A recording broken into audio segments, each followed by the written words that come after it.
శైరాజ్ గారు Steven Shankar character name Steven Shankar అని పెట్టారు కదా. సో మీ స్టోరీ, మీ డైలాగ్స్, మీ స్క్రీన్ ప్లే కాబట్టి మీ ఇన్సిడెంట్స్ కూడా అంటే డైరెక్షన్ ట్రయల్స్లో ఉన్నప్పుడు హీరో కూడా డైరెక్టర్ కదా ఈ సినిమాలో. సో ఆ ఇన్సిడెంట్స్ కానీ మీ జర్నీలో ఏమన్నా కొన్ని మూమెంట్స్ కానీ ఏమన్నా చూడొచ్చు ఇందులో కనిపిస్తాయి? ఫస్ట్ కరెక్షన్ ఏంటంటే డైలాగ్స్ నేను రాయలేదు, డైలాగ్స్ అంతా రవి రాశారు. స్క్రీన్ ప్లే ఇద్దరం షేర్ చేసుకుంటున్నాం. సో ఇంకొకటి ఏంటంటే ఒక సీన్ ఉందండి సినిమాలో, జిగితారా అనే ఒక పాట మధ్య మంచి హిట్ అయింది. దాని లీడ్ సీన్ ఉంది. అది సాయి రాజేష్, స్టీవెన్ శంకర్ ఒక్కరే కాదు, ప్రతి డైరెక్టర్ అవ్వాలనుకున్న అసిస్టెంట్ డైరెక్టర్లు, అసోసియేట్ ప్రతి ఒక్కళ్ళు వెరీ హార్ట్ టచింగ్ సార్. అందరి కళ్ళల్లో నీళ్ళు పెట్టుకుంటారు. ఎస్పెషల్ డైరెక్షన్ డిపార్ట్మెంట్కి సంబంధించిన ప్రతి ఒక్కళ్ళు అంత బ్యూటిఫుల్ ఉంటుంది అన్నమాట. సో నేను పడిన స్టీవెన్ శంకర్గా నేను పడిన కష్టాలు కూడా ఆ సీన్లో చూసుకోగలిగాను. యాక్చువల్లీ మొన్న కిరణ్ గారు కూడా ఒక వీడియోలో అంటున్నారు ఈ సినిమాకి ట్రైలర్ కట్ చేయడం చాలా కష్టమని. దాదాపు ఒక 1 వీక్ నుంచి టీం అంతా వర్క్ చేస్తున్నట్టుంది. ఏంటి ట్రైలర్ డిలే కూడా ఉంది, ఎప్పుడు వస్తుంది ఏంటి? అంటే నేను హ్యాండ్స్ అప్ ఇచ్చేసాను రవి గారికి అప్పచెప్పేశారా? అంటే ఇది చాలా టఫ్ అండి. ఇది ఏది రివీల్ చేసినా కూడా జనాలు చెప్పేస్తారు ఇంకా మిగతా అన్ని ఇదే ఎక్కడెక్కడో కనెక్ట్ చేసేసుకుంటూ వెళ్తారు. అందుకని ఈ బాధ్యత రవి, ఎస్కేఎన్, ధీరజ్ వీళ్ళే చూసుకుంటున్నారు అన్నమాట ట్రైలర్. గౌరీ గారు, రవి గారు మీ ఎఫర్ట్స్ చూసానండి షూట్లో. All the very best. ఈ సినిమా మీకు పెద్ద బ్రేక్ ఇవ్వాలి. All the very best. Thank you so much sir. Thank you. Gowri గారు, హాయ్ అండి. ఒక కథలో హీరో అవ్వాలంటే పక్కన విలన్ ఉండాలి, ఒక మంచి ప్రేమికులు కావాలంటే పక్కన ప్రేమికురాలు సరైన విధంగా ఉండాలి. సో ఈ ఇద్దరు తీసిన అంటే స్టీవెన్ శంకర్ కావచ్చు, ఎస్కేఎన్, బేబీ లాంటి సినిమాలో హీరోయిన్ని ఒక రకమైన ట్రాన్స్లోకి తీసుకెళ్ళి ప్రేమ అంటే ఏంటో అనేది హీరోయిన్కి అంటే ఎలాంటి క్యారెక్టర్ ఉండాలి, హీరోయిన్ ఊరికే పాటల్లో కాకుండా ఒక మంచి లైన్ అనేది హీరోయిన్కి ఉంటుంది. సో ఈ సినిమాలో చెన్నై లవ్ స్టోరీలో మీ ప్రేమ పండాలంటే మీ క్యారెక్టర్ ఎలా ఉంటుంది, మీ పాత్రని చూసే అమ్మాయిలు ఎలా తీసుకుంటారు?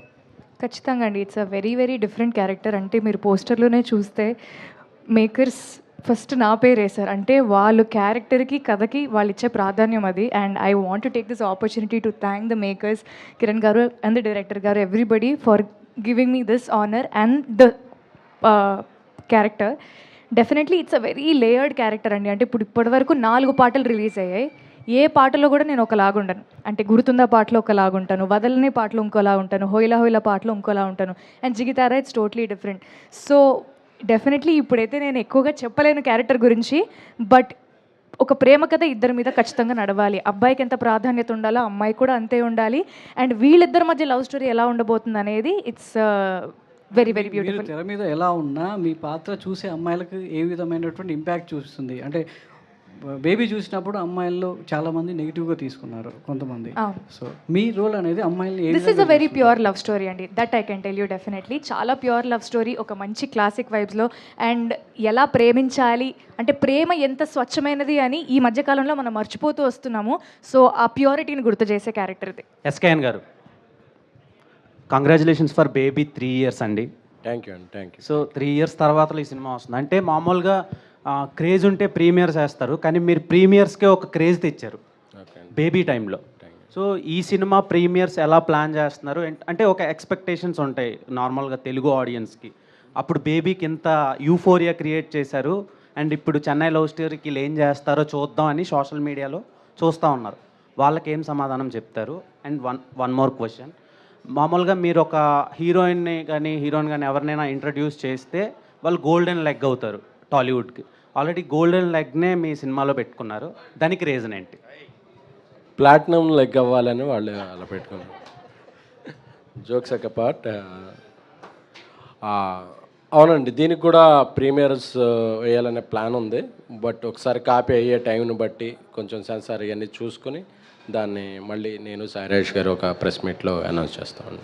Okay sir, one more question. మీరు అప్పుడు బేటా ఇష్యూస్ వచ్చినప్పుడు నా హీరో రెమ్యునరేషన్ ప్రొడక్షన్ కోసం చాలా హెల్ప్ చేశాడు అన్నారు కదా సార్. సో దాని గురించి ఏం చెప్తారు సార్? అవునండి, చాలా హెల్ప్ చేశారండి. ఆయన 2 సక్సెస్ల తర్వాత అంటారు కదా ఎంతైనా తీసుకోవచ్చని. సో సినిమాకి ఎంత తీసుకోవాలో అది ఎప్పుడు తీసుకోవాలో అది ఎప్పుడు తీసుకుంటే ప్రొడ్యూసర్కి వెసులుబాటు అవుద్దో అలాంటి హెల్ప్లన్నీ ఆయన వైపు నుంచి చేశారు. I'm very thankful to him. అలాగే బేటాలు అసోసియేషన్ అన్నారు కదా, అప్పుడు అలాగా నిర్మాతలకి అసోసియేషన్కి ఇష్యూలు అయినప్పటికీ కూడా ఒక మంచి సినిమా తీస్తున్నాం అని చెప్పి అసోసియేషన్ వారు కూడా దీనికి 2-3 పేమెంట్లు ఏమైనా లేట్ అయినా సరే వాళ్ళు కూడా సహృదయంతో, అంటే వీఆర్ అ ఫ్యామిలీ, ఏదైనా ఇష్యూ వచ్చినప్పుడు ఆ ఒక్క వారమే తప్ప వీఆర్ అ ఫ్యామిలీ. సో ఈ చెన్నై లవ్ స్టోరీ ప్రెస్ మీట్లో వారికి కూడా నా కృతజ్ఞతలు తెలుపుకుంటున్నానండి. Okay sir. కిరణ్ గారు bro happy birthday. Thank you bro. So నార్మల్గా మీరు ఫస్ట్ నుంచి మీకు లవ్ స్టోరీస్తోనే ఆడియన్స్లో క్రేజ్ వచ్చింది, అన్ని హ్యాపీ ఎండింగ్స్ ఉన్నాయి నార్మల్గా. ఈ సినిమా వరకు ఎలా ఉండబోతుంది అండ్ గౌరీ ప్రియా గారితో మీ సీన్స్ తెలుగు యూత్కి ఎంతవరకు కనెక్ట్ అవుతాయి, కన్వే అవుతాయి? చాలా హ్యాపీగా బయటకు వస్తారు బ్రో, మంచి ఫీలింగ్తో బయటకు వస్తారు. అండ్ గౌరవి నవి scenes, most of the scenes ఏంటంటే ఎవ్రీ కపుల్ చాలా వరకు రిలేట్ అవుతారు. అంటే నిజంగా ఒక అమ్మాయిని ఇంతలా ప్రేమించచ్చా, ఒక అమ్మాయిని ఇలా ట్రీట్ చేయొచ్చా. నాకు ఎంటైర్ సినిమాలో నచ్చేది ఏంటి అంటే ఎక్కడే కానీ అమ్మాయిని మీరు అండి తప్ప లవ్లో ఉన్నప్పుడు కూడా ఎప్పుడు పొరపాటును కూడా నువ్వు అనేది కూడా ఉండదు. మీరు సినిమాలో మొత్తం ఎంటైర్ సినిమా మొత్తంలో చూడండి, అయితే మీరు అంటాను లేదా అండి అంటాను తప్ప నువ్వు అనే పదం కూడా సంబోధించం. అంత రెస్పెక్ట్ఫుల్గా ఉంటుంది ఒక అమ్మాయిని ట్రీట్ చేసే విధానం అదంతా. అండ్ కొన్ని పొసెసివ్ సీన్స్ కానీ ఇవన్నీ ఎవ్రీ ఇంట్లో ఉన్న కపుల్ ప్రతి ఒక్కరు పెళ్ళైన కొత్తలో కావచ్చు లేకపోతే పెళ్ళైన ఎన్ని సంవత్సరాలైనా సరే ఆ చిన్న పొసెసివ్ థింగ్స్ ఉంటాయి కదా, సెకండ్ హాఫ్లో వచ్చే సీన్స్ అన్నీ చాలా గట్టిగా రిలేట్ అవుతారని నమ్ముతున్నాను. All the best. Thank you. ఎస్కేన్ ఇక్కడ సీను, తొలి ప్రేమ నీ బెస్ట్ సినిమా అని చెప్పి తొలి ప్రేమ తోపు కాదు అని చెప్పే సినిమాని తీస్తున్నాం ఇప్పుడు. దీనికి సంబంధించి 100 కోట్లు అనేది కిరణ్ అబ్బవరం గారి కెరియర్లో ఇంకా పోస్టర్ పడలా, ఆల్రెడీ మీకు పడింది. ఈ సినిమా ద్వారా ఆ పోస్టర్ వేసే ఛాన్స్ ఉందా? అంతకన్నా పెద్ద పోస్టర్ వేయాలని ఉందండి. కాకపోతే ఇందా తొలిప్రేమ అన్నారు, ఆలస్యం అమృతం విషయం అంటారు, నిదానమే ప్రధానమే అంటారు. సో కంటెక్స్ట్ని బట్టి ఆ కంటెక్స్ట్కి ఏది అవసరమైతే అది తీసుకోండి. తొలిప్రేమ సక్సెస్ అయింది అనుకోండి, హ్యాపీ, అందరం బాగుంటాం. కానీ ఏదన్నా విషయంలో అవ్వలేదనుకోండి, జీవితాలతో అక్కడతో ఆగకూడదు, ప్రేమ కన్నా జీవితం గొప్పది, మూవ్ ఆన్ అవ్వాలనే చెప్పిన ప్రయత్నమే అందులో తప్ప అది ఎవరిని ఉద్దేశించింది కాదండి. కానీ కిరణ్ గారు, many more happy returns of the day. మీ జర్నీని డే 1 నుంచి చూస్తున్నాం. ఎంతోమందికి ఇన్స్పిరేషన్, పక్క ఎస్కేన్ కానీ రాజేష్ గారు అయ్యుండొచ్చు, మీరు అయ్యుండొచ్చు, ప్రతి ఒక్కళ్ళకి సినిమా ఇండస్ట్రీలో మనం ఏదైనా సాధించవచ్చు అనే నమ్మకాన్ని క్రియేట్ చేశారు మీరు ముగ్గురు. స్పెషల్గా మీ అందరికీ కంగ్రాచ్యులేషన్స్. అండ్ ఈ సినిమా సంబంధించి వచ్చేసరికి ఎన్ని సంవత్సరాలు సినిమా ఇండస్ట్రీలో ప్రేమ గొప్పది గొప్పది గొప్పది అంటూనే ఉన్న ఒకే దానికి ఒకే ఒక ఇంట్రెస్ట్ క్రియేట్ చేశారు, తొలి ప్రేమేం తోపు కాదు, మనకి మొదటి నుంచి అమ్మ ప్రేమ కంటే ఏది గొప్ప కాదు అని చెప్పేసి. ఆ పాయింట్తోని మీరు ఎలా సింక్ అయ్యారు? అంటే నేను అదే బిలీవ్ చేస్తాను సార్. మనము చాలామంది నాకు తెలిసి ఒక 90% ఆఫ్ ప్రతి ఒక్కరు అందరికీ ఫస్ట్లో సక్సెస్ అయ్యిండదు. కానీ ఏ లవ్ సక్సెస్ అయిందో, ఎవరినైతే పెళ్లి చేసుకుని ఉంటారో లేకపోతే ఇప్పుడు ఎవరితో అయితే లవ్లో ఉంటారో వాళ్ళతో అయితే చాలా హ్యాపీగానే ఉంటారు. సో ఫస్ట్ లవ్ దాంతో మాత్రం ఆగిపోవాలని లేదు. నాకు చెప్పినప్పుడు కంటెంట్ చాలా బాగా అనిపించింది. మోర్ ఆఫ్ మీరు సినిమా చూసేటప్పుడు సార్ చాలా వరకు కాన్వర్జేషన్స్ ఇంకా కొంచెం మీకు చాలా అట్రాక్టింగ్గా ఉంటాయి. కిరణ్ గారు సార్ హ్యాపీ బర్త్డే అండి. Thank you sir. యాక్చువల్గా ఈ సినిమా రిలీజ్ డేట్ చూడగానే 24 years back Indra cinema same డేట్కి రిలీజ్ అయింది. స్టేజ్ మీద ఉన్న వాళ్ళు చాలామంది చిరంజీవి గారి ఫ్యాన్స్ ఉన్నారు. మీరు ఈ సినిమా డేట్ అనుకున్నప్పుడు అదే అనుకున్నారు, ఎందుకంటే ఆ సినిమాకి మ్యూజిక్ ఇచ్చిన మణిశర్మ గారే మీకు కూడా మ్యూజిక్, మీ సినిమాకి కూడా అట్ ద సేమ్ టైము అదంతా హ్యూజ్ హిట్ అయిందో మ్యూజికల్గా, మీ సినిమా ఆడియో కూడా ప్రస్తుతానికి ఆడియో కూడా హ్యూజ్ హిట్ అయింది. సో ఆ సినిమా ఈ డేట్ అనుకున్నప్పుడు మీరు ఏమన్నా గుర్తు చేసుకున్నారు ఆ సినిమా కానీ అప్పటి రోజులు కానీ ఆ రిలీజ్ డేట్? లేదు సార్, డేట్స్ ఎస్కేన్ గారు ఆ రోజు తిరుపతిలో అనౌన్స్ చేయగానే వీ ఫెల్ట్ సో హ్యాపీ. అప్పటిదాకా కూడా ఏ డేట్ వస్తుంది అన్నది ఇంకా చూస్తున్నాం. ఆ రోజే చెప్పారు మాకు ఎస్కేన్ గారు ఈ డేటు కన్ఫామ్గా వస్తున్నామని. I felt so happy. ఖచ్చితంగా ఆ సినిమాకి ఎంత మ్యాజిక్ అయితే జరిగిందో ఈ సినిమాకి అంతే మ్యాజిక్ జరగాలని నమ్ముతున్నాను sir. All the best. Thank you sir. Sai Rajesh గారు, సార్ యాక్చువల్గా అంటే చెన్నైలో ఈ ఎక్కువగా లవ్ స్టోరీస్ అనేవి ఎక్కువ ఈ కాస్ట్ క్లాసు వీటి మీద ఎక్కువగా జరుగుతూ ఉంటాయండి. అంటే మీరు పర్టికులర్గా ఈ చెన్నై లవ్ స్టోరీకి ఎలాంటి కథాంశాన్ని తీసుకున్నారు? ఎలా చెప్తాం నా కథ. యా అంటే లవ్ స్టోరీస్లో నాకు చాలా ఫేవరెట్ అయిన డైరెక్టర్స్ ఎవరైతే ఉంటారో ఇప్పుడు ముందు నుంచి బాలచంద్ర గారు, బాలు మహేంద్ర గారు, భారతీ రాజా గారు, మణిరత్నం గారు, గౌతమ్ మీనన్ గారు. సో ఒక టైంలో అంటే క్లాసిక్ లవ్ స్టోరీస్, విషాదాంతమైన కథలన్నీ సో తమిళ డైరెక్టర్స్ నుంచి బాగా వచ్చేవి. సో నాకు కూడా ఈ cinema last half an hour చాలా హెవీ ఎమోషన్తో ఉంటుందన్నమాట. అందుకే ఆ బ్యాక్డ్రాప్ నాకు ఒక సముద్రం కావాల్సి వచ్చింది. మేము కలర్ ఫోటో తీసినప్పుడు మేము మచిలీపట్నం తీసుకున్నాం. సో చెన్నైకి రిలేటెడ్గా ఒక ప్రేమ కథ చెప్పాలి అని సో ఆ బ్యాక్డ్రాప్ తీసుకొని చేయడం జరిగిందన్నమాట. కిరణ్ గారు హ్యాపీ బర్త్డే అన్న. హాయ్ రమేష్.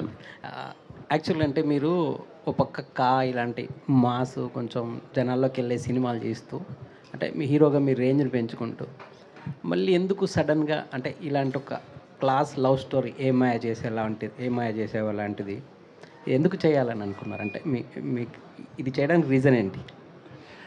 సార్ మీరు ఇప్పటిదాకా చెన్నై లవ్ స్టోరీ పాటలు అది చూసి ఏమనుకుంటాను నాకు తెలీదు. Chennai love story is a proper mass film. మీకు సినిమాలో ప్రతి ఒక్క సీన్ కనెక్ట్ అయ్యే క్యారెక్టర్స్ కానీ వాళ్ళ తాలూకు నేపథ్యం కానీ ఇవన్నీ చాలా సాలిడ్ మాస్ ఉంటుంది. అండ్ రాసిన డైలాగ్స్ కానీ స్టోరీలో ఉన్న బ్లాగ్స్ కానీ ఇవన్నీ మాసెస్కి ఎక్కువ కనెక్ట్ అవుతాయి. ట్రీట్మెంట్ చాలా క్లాస్గా ఉంటుంది. అందుకే ఇందాక మా వాళ్ళు అనౌన్స్ చేసినట్టు it is going to be cult classic, గట్టిగా కొడుతుంది. అండ్ మీరు అన్నదానికి సార్ కథ వినగానే నేను చేసేయాలన్న ఫీలింగ్ సార్. సరే యాజ్ ఏ ఆర్టిస్ట్గా అన్నీ ట్రై చేయాలి.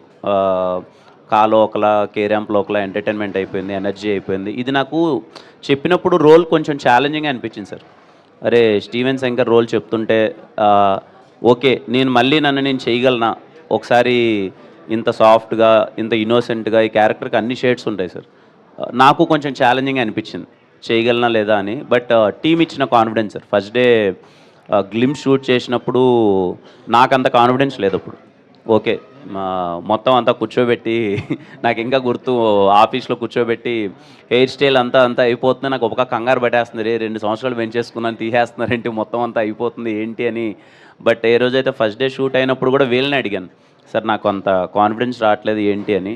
But the day 1 as a team వీళ్ళందరూ లేదు చాలా బాగుందని నమ్మడం, ఆ రోజు దానికి అంత రెస్పాన్స్ రావడం నేను నమ్ముతున్నాను సార్. ఆ 2 సినిమాల కన్నా ఈ సినిమా నాకు ఇంకా చాలా మంచి పేరు తెచ్చిపెడుతుందని నమ్ముతున్నాను. మీకు సినిమా చాలా గట్టిగా నచ్చుతుందని కూడా నమ్ముతున్నాను సార్. మీ పర్సనల్ లైఫ్లో కూడా మీరు లవ్ మ్యారేజ్ చేసుకున్నారు కదా, so how relate to this story అని? అంటే మీ పర్సనల్ లవ్ స్టోరీ కదా మీరు కూడా. అవును సార్. సో అది మీ పర్సనల్ లైఫ్కి ఏమన్నా రిలేటెడ్ ఉందా? పర్సనల్ లైఫ్కి ఏం రిలేటబుల్ లేదు sir. All the best. Kiran గారు